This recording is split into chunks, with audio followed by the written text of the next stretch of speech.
Welcome, fellow citizens, above your national joy. I hear the mournful wail of millions, whose chains heavy and grievous yesterday are today rendered more intolerable by the jubilant shouts that reach them.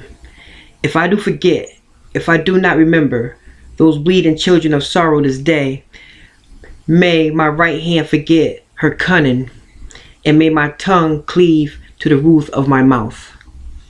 To forget them, to pass lightly over their wrongs, and to chime in with the popular theme will be treason, most scandalous and shocking, and would make me a reproach before God and the world. My subject and fellow citizens is American slavery. I shall see this day and its popular characteristics for the slave's point of view, standing here, identify with the American bondman, making his wrongs mine. I do not hesitate to declare, with all my soul, that the character and conduct of this nation never looked blacker to me than on this 4th of July. Whether we turn to the declaration of the past or the professions of the present, the conduct of the nation seems equally hideous and revolting. America is false to the past, false to the present, and solemnly binds herself to be false to the future. Standing with God and a crushed and bleeding slave on this occasion, I will, in the name of humanity, which is outraged, in the name of liberty, which is fettered, in the name of the Constitution and the Bible, which are disregarded and trampled upon, dare to call into question and to denounce, with all the emphasis I can command, everything that serves to perpetrate slavery.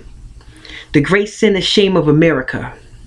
I will not aggravate, I will not excuse, I will use the severest language I can command.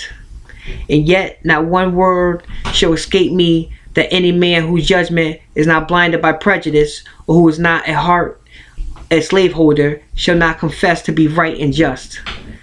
But I hear some of my audience say it is just the circumstance that you and your brother abolitionists fail to make a favorable impression on the public mind. Would you argue more and denounce less? Would you persuade more and rebuke less?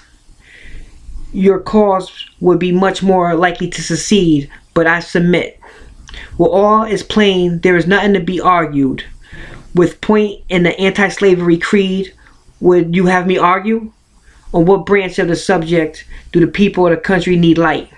Must I undertake to prove that the slave is a man? That point is conceded already. Nobody doubts it. The slaveholders themselves acknowledge it in the enactment of laws for their government. They acknowledge it when they punish disobedience on the part of the slave. There are 72 crimes in the state of Virginia which are committed by a blank man. Which if committed by a blank man, no matter how ignorant he be, subject him to the punishment of death, while only 2 of these same crimes will subject a white man to like punishment. What is this but the acknowledgement that the slave is a moral, intellectual, and responsible being? The manhood of slave is conceded. It is admitted in the fact that Southern statute books are covered with enactments forbidding under severe fines and penalties the teaching of the slave to read and write. When you can point to any such law in reference to the beast of the field, then I may consent to argue the manhood of the slave. When the dogs in your streets, with the fowls in the air, when the cattle on your hills, when the fish of the seas and the reptiles that crawl shall be unable to distinguish the slave from a brute, then I will argue with you that the slave is a man.